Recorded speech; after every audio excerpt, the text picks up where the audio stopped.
भगवान श्री राम जब सबरी के धाम पर आए,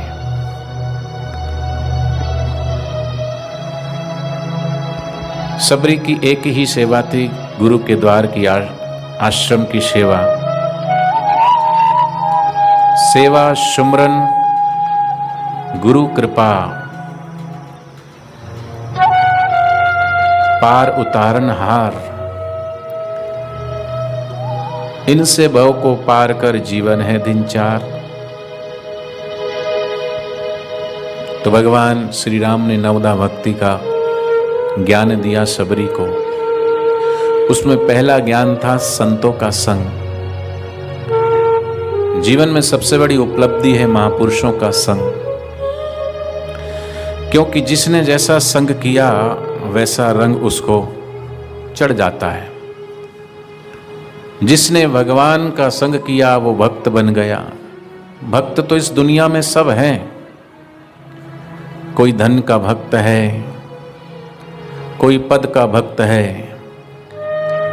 जिसकी जहां आसक्ति है वो उसी का भक्त है। कोई स्त्री का भक्त है, कोई रूप का सौंदर्य का भक्त है, कोई कुर्सी का भक्त है। लेकिन भगवान का भक्त तो पहला संतों का संग वो बड़ी दुर्लभता से मिलता है।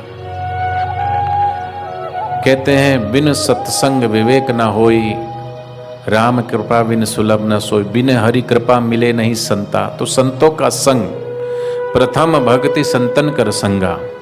तो हमें प्रयत्न करके जिसके जीवन में समकालीन संत नहीं है, अर्थात हम अभी जिस काल में हैं, जिस समय में चल रहे हैं, इस समय में हमारे जीवन में कोई अगर ब्रह्मज्ञानी संत नहीं है तो मनुष्य जीवन किसी काम का नहीं।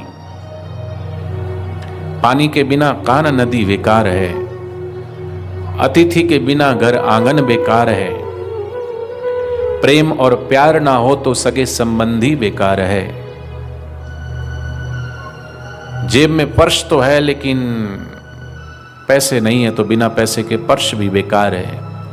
उसी प्रकार जिसके जीवन में संत नहीं है, जिसके जीवन में सत्संग नहीं है, तो उसका मनुष्य जीवन भी बेकार है। लेकिन आपका हमारा जीवन, मनुष्य जीवन बेकार नहीं है। हम सबके जीवन में ब्रह्मज्ञानी संत हैं। तो कहते हैं समकालीन संतों का संग जिसको प्राप्त हो जाता है, समझो उस पर भगवत कृपा है।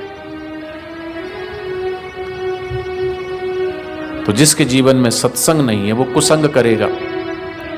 अभी आप जितनी देर यहां सत्संग में आए हैं तो कुसंग से बच गए, और नहीं तो किसी की निंदा, किसी की चुगली।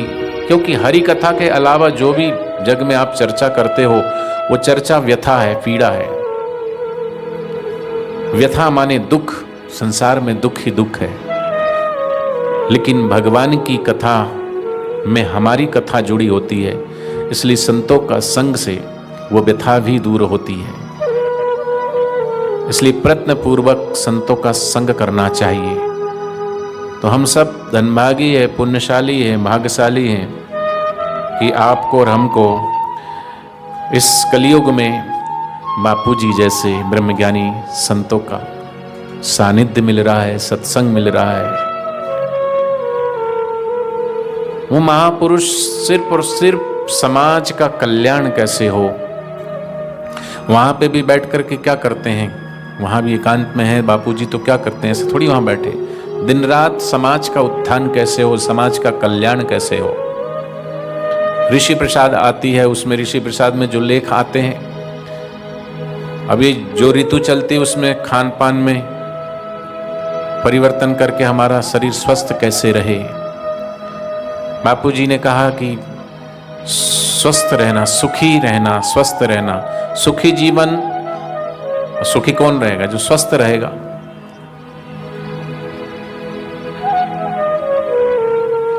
सुखी जीवन, स्वस्थ जीवन, सम्मानित जीवन, इन आधार को लेके आज भी बापूजी ऋषि प्रसाद में नए नए लेख, ऋषि दर्शन और तरह तरह के दैवी कार्य, सेवा कार्यों के लिए प्रोत्साहित करके समाज का उत्थान कैसे हो, समाज का कल्याण कैसे हो। क्योंकि महापुरुषों का जन्म होता ही है परित्राणाय साधूनां, दूसरों की पीड़ा हरने के लिए। तो पहली भक्ति है जीवन में, अगर सत्संग है और जीवन में संत हैं। क्योंकि आजकल लोगों के जीवन में डायमंड सेट तो है, सोफा सेट तो है, म्यूजिक सेट तो है, एसी कार एसी फ्लैट तो है, इतने सारे सेट और फ्लैट होते हुए भी माइंड सबका अपसेट है। जयराम जी की माइंड सेट होता है भक्ति से, सत्संग से, संतों के संग से, और संग बड़ा महत्व देता है। जिसने जैसा संग किया, सट सुधरही सट संगति पाई। बड़े बड़े सट संतों के संग से सुधर गए। वालिया में से वाल्मीकि जी हो गए, अंगुलीमाल से साधु हो गए। दूसरी भक्ति है जैसा संग वैसा रंग। सत्संग से सत्संग का रंग लगता है, भगवान और उनकी कथा में रुचि होती है। जिस चीज का संग मिलेगा उसी में रुचि पैदा होगी। संसार का संग करोगे तो संसार का आकर्षण बढ़ेगा, मेरे और तेरे का राग द्वेष बढ़ेगा। लेकिन संतों का सत्संग मिलेगा तो राग द्वेष घटेगा। जैसा संग करेंगे। कीड़ा होता है ना, फसलों में चढ़ जाता, पत्तों में, वो उनके साथ रहते रहते उसका रंग भी हरा हो जाता है, हरे हरे हो जाते कीड़े। तो जैसा करे संग वैसा चढ़े रंग, जैसा खाए अन्न वैसा होए मन, जैसा पिए पानी वैसे होए वाणी। तो जैसा संग, तो प्रयत्न करके हमें संतों का संग करें, सत्संग करें। करिए नित सत्संग को, बाधा सकल मिटाए। दिन में 24 घंटे में से 1 घंटा निकाल करके सत्य का संग करें। कोई शास्त्र पढ़ें, महापुरुषों के प्रवचन ऑडियो वीडियो जो भी है देख करके थोड़ा सुने, थोड़ा गुने, थोड़ा शांत रहे, थोड़े निर्विचार होने का प्रयत्न करें। 1 दिन 2 दिन 3 दिन अगर घर में झाड़ू बुहारी नहीं लगती तो घर की हालत क्या होती है। उसी प्रकार हम दिन रात संसार में दौड़ते हैं, भागते रहते हैं, सांसारिक व्यवहार करते हैं, लेते देते हैं, तो संसार का ही रंग चढ़ जाता है। इसलिए प्रयत्न करके जिस प्रकार घर में झाड़ू बुहारी लगाते हैं, पोछा करते हैं, ऐसे ही सत्संग रूपी झाड़ू बुहारी अपने अंतःकरण में लगाते रहना चाहिए, ताकि अंतःकरण निर्मल रहे। अंतःकरण निर्मल होगा। कबीरदास जी कहते हैं कि कबीर जब मन निर्मल भया, जैसे गंगा नीर, पीछे पीछे हरि फिरे, कहत कबीर कबीर। तो प्रयत्न करके संतों का संग करें। तीसरी बात, जिन संत ने मुझे इतनी सुंदर जीवन जीने की कला दी, मैं उनकी जितनी सेवा करूं उतना ही कम है। बस संत सेवा में लग जाएं। संत सेवा में अब हम सब सेवा कर रहे हैं। कोई बाल संस्कार की सेवा करता है, कोई ऋषि प्रसाद की सेवा करता है, या मुझे सत्संग करने की सेवा मिली। तो ये सेवा बापूजी के लिए हम बोलते हैं कि संत सेवा, अर्थात हम बापूजी की क्या सेवा कर रहे हैं इसमें। वास्तव में संत हमें कोई ना कोई सेवा दे करके हमारा उत्थान करना चाहते हैं, हमारा कल्याण करना चाहते हैं।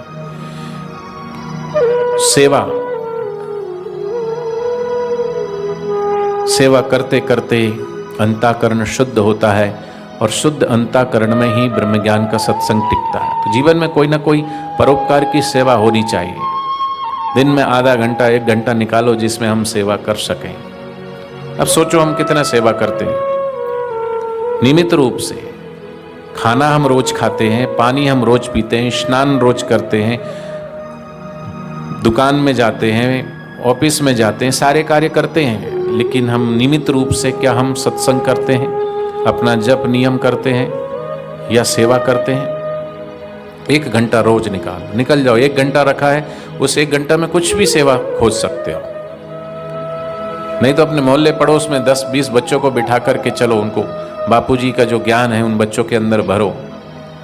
अगर बाल संस्कार के माध्यम से ही आपने अगर वो ज्ञान उनमें भरना शुरू किया तो ये आप राष्ट्र की भी सेवा कर रहे हो, आप धर्म की भी सेवा कर रहे हो। उनके अंदर धर्म के विचार, संस्कृति के विचार भरना, ये भी बहुत बड़ी सेवा है। तो कोई ना कोई सेवा का गुण अपने जीवन में जरूर होना चाहिए। सेवा करते करते ही अंतःकरण शुद्ध होता है। हनुमान जी ने सेवा के फल से ही भगवान श्री राम जी की कृपा पाली, और किसी लोभ से, किसी लालच से, किसी पद के लिए नहीं, बस प्रभु की प्रसन्नता के लिए। संसारिक व्यक्ति की अगर सेवा कोई करता है तो संसारिक व्यक्ति ज़्यादा से ज़्यादा क्या कर सकता है? कोई राष्ट्रपति, कोई प्रधानमंत्री की सेवा करे कोई, तो ज़्यादा से ज़्यादा क्या करता है? वो कोई नौकरी लगा सकता है, क्लर्क बना देगा, बाबू बना देगा, या तो चपरासी बना देगा, कुछ भी जॉब लगा देगा। सेठ की नौकरी करेंगे, ज़्यादा से ज़्यादा क्या करेगा? सेठ को प्रसन्न कर लिया तो ज़्यादा से ज़्यादा तनख्वाह बढ़ा देगा। नेता को प्रसन्न कर दिया तो इससे ज़्यादा से ज़्यादा क्या करेगा? तुम्हारी रुकी हुई फाइल को बढ़ा देगा, आगे काम तुम्हारा निकाल देगा। जिसके पास जो है वो दे देगा। लेकिन हमने अगर भगवान और भगवत प्राप्त महापुरुषों को प्रसन्न कर लिया तो वो तो वे चाहते सब झोली भर ले, निज आत्मा का दर्शन कर ले। वो तो परमात्मा को देने के लिए इंतजार में है कि तुम्हारी झोली में परमात्मा को ही डाल दें। तो जीवन में सेवा का गुण जरूर होना चाहिए। 1 घंटे जरूर हम सेवा निकालें। गुरु भक्तों के खुल गए बाग जब गुरु सेवा मिले। सेवा करी थी राजा हरिश्चंद्र ने, अपना राज और पाट सब त्याग दिया। आज राजा हरिश्चंद्र का नाम ऐसे नहीं लिया जाता। सेवा करी थी भिलड़ी भगत ने, राम जी पहुंच गए द्वार। सेवा में पुत्र पर आरा चला दिया, बोर मोर ध्वज महाराज। सेवा करी थी मीराबाई ने, लोकलाज दीनी उतार। आज सबसे बड़ा रोग क्या है? सबसे बड़ा रोग क्या कहेंगे लोग? लोगों की परवाह करना छोड़ दो। लोग तो कहते रहेंगे, कहते थे, कहते हैं और कहते रहेंगे। आदिकाल से उनकी यही रिवाज है। राम जी को नहीं छोड़ा, कृष्ण को नहीं छोड़ा, बुद्ध को नहीं छोड़ा, महावीर को नहीं छोड़ा, किसी को नहीं छोड़ा, तो आपको और हमको क्या छोड़ेंगे? इसलिए कहने वाले को कहने दो, उनकी तरफ ज्यादा ध्यान मत दो। तो जिन महापुरुषों की करुणा कृपा से हमें जीवन दर्शन मिला, मार्ग मिला, प्रयत्न पूर्वक ऐसे महापुरुषों के बताए हुए मार्ग पे चलकर अब हम अगर कहीं भी, इतने सारे बापूजी के आश्रम हैं, देवी प्रवृत्ति चल रही है, तो उसमें किसका भला हो रहा है? बताओ, हमने बापूजी की क्या सेवा कर दी इसमें? सेवा तो उससे समाज का उत्थान हो रहा है, समाज का कल्याण हो रहा है। बाल संस्कार चल रहे हैं तो बाल संस्कार में बच्चों के अंदर देवी संपदाओं का सिंचन करते हैं। बच्चों को सिखाते कर दर्शन करो, माता पिता का पूजन करो, तुलसी के पत्ते खाओ, सूर्य भगवान को अर्घ दो, मातृपितृ पूजन की सेवा स्कूलों में जा के करते हैं। ऋषि दर्शन, ऋषि प्रसाद, लोक कल्याण सेतु, किसी न किसी मार्ग माध्यम से लोगों को परमात्मा की तरफ जोड़ना। आप भी भगवान का नाम जपें और औरों को भी भगवान का नाम जपाएं, इससे बड़ी कोई सेवा नहीं है। हनुमान जी ने तो इस सेवा के लिए कहा, जब साकेत लोक में जब भगवान श्री राम जा रहे थे तो हनुमान जी नहीं गए। कहा, प्रभु मुझे इसी कलयुग में रहने दीजिए, मैं सेवा करूंगा और सत्संग सुनूंगा।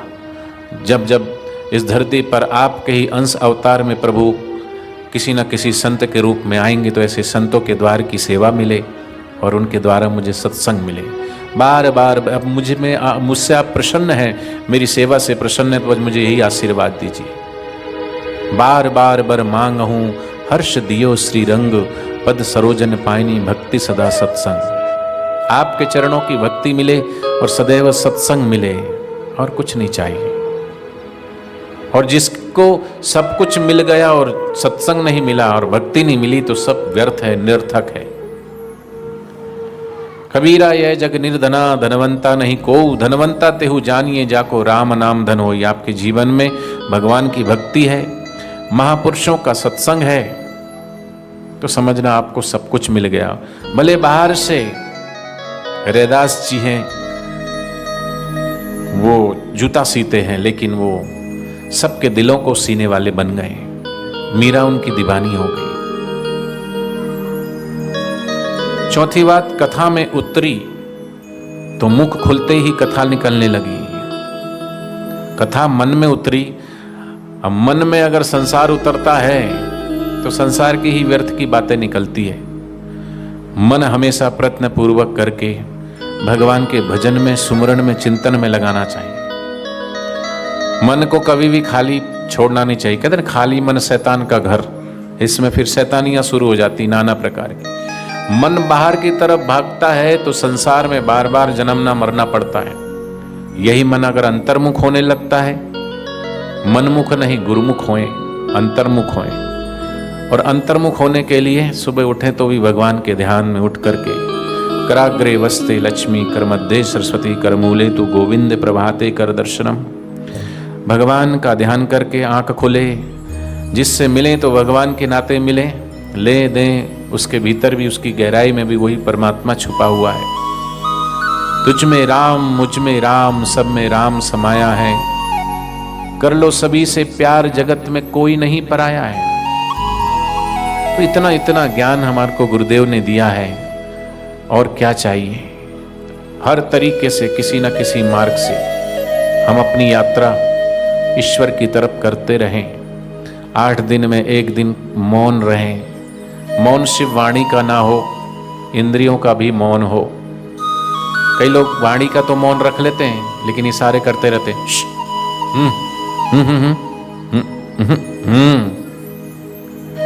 वाणी का मौन हो ठीक है, लेकिन मन का मौन कहते हैं, वाणी का मौन देवता बनाए, मन का मौन भगवान तक पहुंचा देता है, भगवान बना देता है। उपवास करें तो अब कल एकादशी है, ठीक है। उपवास का मतलब ये नहीं कि सिर्फ अन्न नहीं खाना, ये उपवास नहीं होता। उप माने समीप वास करना, भगवत चिंतन में, भगवत ध्यान में बैठ करके थोड़ी देर मौन रह के चिंतन होता रहे, परमात्मा के समीप सत्संग सुने, साहित्य पढ़े। तो जब भगवान की कथा मन में उतरी तो मुख से खुलते ही कथा निकलती है। संत के पास जाओगे तो उन कुछ भी पूछोगे, वो कोई किसी ना किसी माध्यम से सत्संग ही सुनाएंगे। आपकी दुख तकलीफें हैं तो भी आपको डांडस कथा के माध्यम से ही बनाएंगे। और संसारिक व्यक्ति के पास उसका मुंह खुलते ही, मैं तो बड़ा दुखी हूँ, मैं बड़ी दुखी हूँ, मेरे को ये परेशानी है, मुझे वो परेशानी है, उसने मुझे ऐसा कह दिया, वो मेरे बारे में ऐसा कह रहा था। तो हरि की कथा ही कथा है, बाकी संसार में व्यथा ही व्यथा है। इसलिए प्रयत्न पूर्वक कथा अगर मन में उतरती है तो मुख खुलते ही भगवान का नाम शुरू। 5वीं बात, भगवान नाम जप में श्रद्धा हुई तो नाम जप में लगा। ज्यों ज्यों श्रद्धा भगवान नाम में होती रहेगी, जपते जपते जपते जपते भगवान का नाम जपते जपते श्वास श्वास में नाम सिमर। वृथा जन्म मत खोए, ना जाने श्वास का फिर आवन होए ना होए। कितने ऐसे भक्त हो गए, फूली बाई उपला थोपती थी तो भी राम राम राम राम राम राम राम, इतनी तादाद में से कि उपलों में से राम राम राम राम निकलता था। स्वामी राम तीर्थ के श्वासोश्वास से राम नाम की ध्वनि निकलती थी। भगवान श्री कृष्ण ने एक बार कहा, जाओ अर्जुन को बुला के लाओ। अर्जुन शयन कक्ष में सो रहा है, लेकिन देखा जो जाए वो वहीं बैठ जाए, क्योंकि अर्जुन के मुख से भगवान श्री कृष्ण ही कृष्ण का नाम निकलता था। तो हमारे श्वासोश्वास में भी भगवान का नाम इतना घुल जाए, जैसे हर व्यक्ति की ओरा होती, हर व्यक्ति के वाइब्रेशन होते हैं। कोई प्याज लहसुन खा के आपके पास से आए और आपके पास मुंह के पास आके बात करे ना, श्वास ले तो भी उसकी बदबू आती है, उसने खाया वही। ऐसी अगर भगवान के नाम में इतना रटन हो जाए कि बस सोते जगते उठते बैठते जो भी निकले तो भगवान का नाम ही निकले, ताकि अंत समय भी हाय हाय ना निकले, राम राम निकले, प्रभु का नाम निकले। इतना तो करना स्वामी, जब प्राण तन से निकले गोविंद नाम लेकर प्राण तन से निकले उस परमात्मा का नाम लेते हुए। तो पांचवी बात, भगवान नाम जप में श्रद्धा हुई तो नाम जप में मन लगने लगेगा। तो प्रयत्न करके भगवान नाम जप में माला से जपे, कभी श्वासोश्वास की माला जपे, माला करते करते शांत हो जाए, फिर श्वासोश्वास को देखें। नहीं, कई लोग गिनती करते रहते, 10 माला हो गई, 21 माला हो गई, बस गिनती नहीं करना है। भगवान की प्रीति करने के लिए, भगवान की प्रीति के लिए जप करेंगे तो रस आएगा, और अगर गिनती करने के लिए जप करेंगे तो निरसता बढ़ेगी, जप में फिर उबासी आएगी। छठी बात, नाम जप से इंद्रियां संयत हुई, सज्जनता उतरी और आलतू फालतू कामों में फिर रुचि नहीं होती। साधकों को जिसके जीवन में सत्संग है उसको आलतू फालतू कामों में रुचि नहीं होती। आपके मन में ऐसी रुचि नहीं होती कि भाई चलो नई पिक्चर आई है, चलो नए देख के आते हैं, चलो मार्केट में कोई नई डिश आई उस होटल में खाने के लिए। जिसके जीवन में सदगुरु नहीं है, सत्संग नहीं है, वो तो नई नई जगह जाएंगे। आज उस होटल में खाया था, कल उस होटल में जाएंगे, आज उस प्लेस पे गए थे घूमने, परसों उस प्लेस में जाएंगे। नई नई जगह जाकर के रस लेने के लिए, सुख लेने के लिए क्या क्या पापड़ बेलते हैं। क्लबों में जाते हैं, डिस्को डांस में जाते हैं, लाफिंग क्लबों में जाते हैं, लेकिन सत्संगी व्यक्ति अगर नाम जप होता है तो इंद्रियां फिर बहिर्मुख नहीं रहती, अंतर्मुख होने लगती है, जीवन में सज्जनता उतरने लगती है और आलतू फालतू कामों में रुचि नहीं होती। और हम सब देखें अपने जीवन में साधक कि हमारे जीवन में जब तक बापूजी नहीं थे तो हम सब का जीवन कैसा था, आलतू फालतू कामों में रुचि थी, लेकिन अब वो रुचि घट जाती है। सजातीय व्यक्तियों से विचार मिलते, विजातीय व्यक्तियों से विचार नहीं मिलते। गुरु भाई बहन, साधक भाई बहन आपस में मिलते तो बड़े प्रेम प्यार से मिलते हैं, माने हमारा ये परिवार है। और बापूजी का इतना बड़ा परिवार है, शायद किसी का इतना बड़ा परिवार नहीं होगा। बापूजी के परिवार में 1 करोड़ 2 करोड़ नहीं, 5 करोड़ 6 करोड़ नहीं, 10-10 करोड़ का साधक परिवार है बापूजी का, इतना बड़ा परिवार है, बताओ। और बड़े प्रेम से मिलते, कहीं भी जाते हैं तो। आप साधकों से मिलते तो जो प्रसन्नता, जो आनंद बढ़ता है वो आप अपने रिश्तेदारों से मिलते होंगे तो नहीं होता। साधक मिलते हैं तो विचार मिलते हैं। विजाती लोगों से बैठते तो उनकी विचारधारा ही अलग है, उनकी दुनिया ही अलग है, उनकी सोच ही अलग है, वो कुछ और ही ख्वाब में जीते हैं। तो 7वीं बात, सब में वही ईश्वर दिखने लगा, गुरुजी का ब्रह्म स्वरूप स्पष्ट हुआ।